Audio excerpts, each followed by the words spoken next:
शुभविवाह या मालिकेच्या 16 जानेवारीच्या भागामध्ये भूमी ऑफिससाठी तयार होते। आकाश तिच्यासाठी हॅपी बर्थडे सायकल राणी असं लिहून सायकल सजवून आणतो। भूमी ते पाहत बसते आणि म्हणते, आकाश, अरे बर्थडेसाठी काल तर तुम्हाला खूप सारे सरप्राईज दिलेस ना। सगळे चाळकरी आकाशचं प्रेम आता पाहतच बसतात। आकाश म्हणतो, सायकल राणी, ते कालचं सरप्राईज होतं, आजचं सरप्राईज आजचं सरप्राईज तुला कसं वाटलं ते पण बघ ना। यावरती भूमी आता पाहतच बसते आणि म्हणते, आकाश, इतकं सगळं करण्याची काही तयारी नव्हती रे, म्हणजे काहीच गरज नव्हती इतकं सगळं करण्याची, खूप भारी केलंयस हे सगळं। मग आता आकाश भूमीकडे पाहत बसतो आणि म्हणतो, तुला न हे एकच नाही तर असे अजून बरेच सरप्राईज मिळणार आहेत।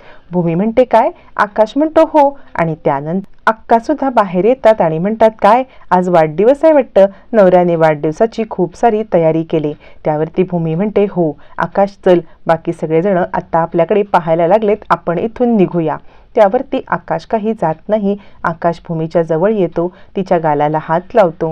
गालाला हात लावून तो तिच्या अगदी जवळ पाहतो आणि तिच्या कपाळाची वाकडी झालेली टिकळी सरळ करतो आणि म्हणतो, आजी म्हणते, कुंकू टिकली हे म्हणजे नवरा असतं ना, मग मी तिरका झाला होतो ना, मग मी कसं काय तिरका राहू, म्हणून तुझ्या कपाळावरची टिकली मी सरळ केली, असं म्हणत तो टिकली सरळ करतो। सगळे चाळकरी अक्का हसायला लागतात आणि आकाशचं भूमीवरील प्रेम बघून सगळ्यांना खूपच आनंद होतो। सगळेजण आकाशला हसायला लागतात। इकडे आता हे सगळं दुष्यंत आपल्या खिडकीतून पाहत असतो आणि खूप चिडचिड करत असतो। मग तो भूमीला विश करण्यासाठी पुढे येतो। मग भूमी आता आकाशच्या सायकलवरती बसते। तोपर्यंत इकडे ब्रेकफास्टसाठी नीलांबरी बसली असताना 50,000 रुपयाचं बंडल काढून रागिणी तिच्या पुढ्यात फेकते। हे आता इकडे मानसीला पण धक्कादायक असतं, म्हणजे आईंनी 50,000 देण्याची गरज तरी काय होती। नीलांबरी म्हणते, इतके पैसे कशासाठी? रागिणी म्हणते, संक्रांतीची शॉपिंग करा, मुलीची तुमच्या पहिलीच संक्रांत आहे ना, दोघींनी जाऊन अभिजितला पण सोबत घ्या, म्हणजे टॅक्सी रिक्षा शोधा नको, अभिजित कार चालवेल आणि तुम्ही दोघींनी छानपैकी शॉपिंग करा, मनसोक्त शॉपिंग करा, पहिलीच संक्रांत आहे ना माझ्या लेकाची आणि सुनेची, असं म्हणत रागिणी बोर्ड मीटिंगच्या दिवशी मुद्दाम नीलांबरीला 50,000 देऊन अभिजित आणि आता पौर्णिमा या दोघांना बाहेर घेऊन जायला सांगत असते। तोपर्यंत अभिजित आणि पौर्णिमा बोर्ड मीटिंगसाठी तयार होऊन खाली येतात। त्यावर नीलांबरी म्हणते, पुन्नो, पटकन तयार हो, आपल्याला शॉपिंगसाठी जायचं आहे। पौर्णिमा म्हणते, आई, शॉपिंगसाठी? नाही, मी शॉपिंगसाठी येऊ शकत नाही, माझी बोर्ड मीटिंग आहे। यावरती अभिजित म्हणतो, हो, आज बोर्ड मीटिंग आहे, आज कसली शॉपिंग? नीलांबरी म्हणते, आता तुम्ही नाही म्हणू नका, म्हणजे कसं आहे, रीतीभाती असतात ना काही, बोर्ड मीटिंग तुमच्या परत परत येत राहतील, पण संक्रांतीसारखा सण काही परत येणार नाही। पौर्णिमा म्हणते, आई, बोर्ड मीटिंग वर्षातून एकदा येते, त्यामुळे ती अटेंड करणं महत्त्वाचं आहे। यावरती नीलांबरी म्हणते, अगं, संक्रांत सुद्धा वर्षातनं एकदाच येते आणि ही तर संक्रांत तुमच्या आयुष्यातली पहिली संक्रांत आहे, ही तर पुन्हा कधीच येणार नाही। या मुलांना हल्लीच्या कळतच नाही नात्यांचं महत्त्व। अभिजितराव, तुम्हाला तरी कळते ना? पौर्णिमा थोडीशी वेडसर आहे, पण तुम्हाला समजते की नाही नात्यांना किती महत्त्व द्यायला पाहिजे। आपण ना संक्रांतीसाठी अशी चंद्रकळा साडी, काळी कुळकुळीत साडी, त्याच्यावरती पांढरे शुभ्र ठिपके, त्याच्यावरती मोत्यांचे हार, किती सुंदर शॉपिंग करूया बरं। अभिजित म्हणतो, बस करा, तुम्हाला कळत नाहीये का की महत्त्वाची मीटिंग आहे? नीलांबरी म्हणते, राहू दे हं, आता रागिणीताईंनी पण परवानगी दिली, लवकरात लवकर आपण शॉपिंगला जाऊया।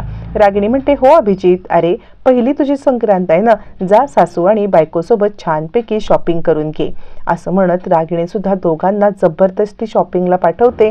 नीलांबरी म्हणते, आता आडेवेडे घेऊ नका, मी तयार होते, तुम्ही पण तयार व्हा। बोर्ड मीटिंगला जाण्याचा दोघांचा प्लॅन फ्लॉप होतो, कारण याच बोर्ड मीटिंगमध्ये रागिणीला पाडून त्याला CEO बनायचं असतं, त्यामुळे डोक्याला हात लावून बसण्याशिवाय अभिजितकडे दुसरा कोणता पर्याय नसतो। रागिणी म्हणते, चला आटपा लवकर, आता कोणताही एक्सक्यूज देऊ नका। पौर्णिमा म्हणते, आई, तू काय केलेस तुला माहिती आहे का? अगं, ही बोर्ड मीटिंग माझ्यासाठी आणि अभिजितसाठी निर्णायक ठरणार होती। या बोर्ड मीटिंगला आम्ही ना खूप मोठं प्लॅन केलं होतं। नीलांबरी म्हणते, जाऊ दे ग, अशी प्लॅन अजून होत राहतात, एवढे पैसे आणि शॉपिंग करायची संधी काही पुन्हा पुन्हा मिळत नाही, असं म्हणत नीलांबरी आता पौर्णिमा आणि अभिजित यांना लवकरात लवकर तयार व्हायला सांगत असते आणि चला आपल्याला शॉपिंगला जायचं आहे सांगते। तोपर्यंत मानसी विचार करते, घरामध्ये कुणाच्याही लक्षात नाहीये की आज ताईचा वाढदिवस आहे, ताईच्या वाढदिवसाला तिला विश करावं असं कुणाला साधं वाटत पण नाहीये। आणि ती म्हणते, आई, अगं आज ताईचा बड्डे आहे ना। नीलांबरी म्हणते, मग तिचा बड्डे असला तर मी काय करायला पाहिजे? मला काय आठवण बिठवण राहत नाही बाबा। तोपर्यंत इकडे आता दुष्यंत येतो आणि भूमी मॅडम तुमचा वाढदिवस आहे ना, तुम्हाला वाढदिवसाच्या खूप खूप शुभेच्छा असं म्हणत भूमीसोबत हँडशेक करणार असतो. पण तितक्यात आकाश म्हणतो सायकल राणी माझ्या सायकलवर बस, आपल्याला उशीर होतोय. त्यावरती आता भूमी सांगते अरे थांब, त्यांना विश करायचंय आपल्याला. आकाश म्हणतो आपल्याला नाही, तुला विश करायचं आहे आणि ते तुला असंही विश करू शकतील. आणि हात सुद्धा दुष्यंतला भूमीला लावू न देता एक आदर्श नवऱ्याप्रमाणे आकाश भूमीला तिकडून लांब घेऊन जातो. दुष्यंत हे सगळं पाहतच बसतो. याची मजल दिवसेंदिवस वाढत चालली आहे असा विचार करत दुष्यंत चिडतो आणि रागारागाने त्याच्याकडे पाहतच बसतो. दुष्यंत रागाने पाहतोय हे मागे उभ्या असलेल्या अक्का सुद्धा अगदी अचूकपणे पाहतात आणि अक्का विचार करतात या माणसाचा काहीतरी वेगळा डाव आहे, एवढं मात्र निश्चित. याला बघून घ्यायला पाहिजे असा विचार करत अक्का आता त्याच्याकडे रागाने पाहत असतात. त्याच वेळेला इकडे आता रागिणी आपल्या कारजवळ येते. रागिणी जेव्हा कारजवळ येते त्याच वेळेला मागून अभिजित येतो. आई तू हे मुद्दाम करते आहेस ना? यावरती रागिणी म्हणते काय रे बाबा, आता मी काय मुद्दाम केलं? अभिजित म्हणतो वेळ घेऊन पेडगावला जाऊ नकोस, तू हे सगळं मुद्दाम केलेस मला कळलंय. म्हणजे बोर्ड मीटिंग माझ्यासाठी किती महत्त्वाची आहे तुला माहीत नाही का? पण या बोर्ड मीटिंगमधून मला दुधातून माशी काढावी तसं तू बाजूला काढून मुद्दाम शॉपिंगला पाठवलंस ना? रागिणी म्हणते अरे तसं काही नाही आहे, म्हणजे ही CEO ची मीटिंग आहे ना, CEO ची निवड करण्याची मीटिंग आहे. मग या CEO च्या मीटिंगमध्ये तू काय करणार आहेस येऊन? तू फक्त वोटच देणार ना? तू तसंही वोट कोणाला देणार आहेस बरं? तू मलाच वोट देणार आहेस ना? मग काय फरक पडतोय? सगळेजण मलाच वोट देणार आहेत, मलाच CEO बनायचं आहे. मग तू असलास काय किंवा नसलास काय, काय फरक पडतो? यावरती अभिजित म्हणतो आई पण तू मला या सगळ्यापासून इतकं लांब ठेवण्याचा का बरं प्रयत्न करत आहेस?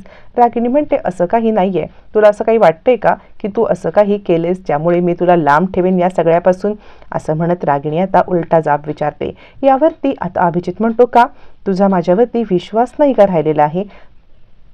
तुझा माझ्यावरती विश्वास नसल्यामुळे तू हे जे काही करतेस ना ते बरोबर नाही करत आहेस. रागिणी म्हणते ठीक आहे, मी बरोबर नाही करत आहे ना, मग तू केलंस ते बरोबर केलंस का? यावरती अभिजित म्हणतो आई मी काय केलेलं आहे? अभिजित म्हणते हे बघ. असं म्हणत अभिजितला व्हिडिओ दाखवत आता मात्र रागिणीने मोठाच बॉम्ब फोडलेला असतो. रागिणी म्हणते का मला CEO न बनवता तुला CEO बनायचं आहे म्हणून तू हे सगळं केलंस ना? अभिजित म्हणतो नाही आई ते मी. रागिणी म्हणते एक शब्द बोलू नकोस, मला सगळं कळलंय. ही आई तुझी काही मूर्ख वाटली का? म्हणजे तुझ्यावरती प्रेम करते म्हणून तुझी आई मूर्ख आहे का की तू जी कारस्थानं करशील ती मला कळणार नाही? या बोर्ड मीटिंगमधून CEO पदावरून मला काढण्यासाठी तू हे केलंस. तुला CEO पदाची लालसा होती. अभिजित इतका पण लालची असू नकोस. म्हणजे एखाद्या गोष्टीसाठी आपण प्रयत्न करावा पण हावरटपणा कधीच करू नये.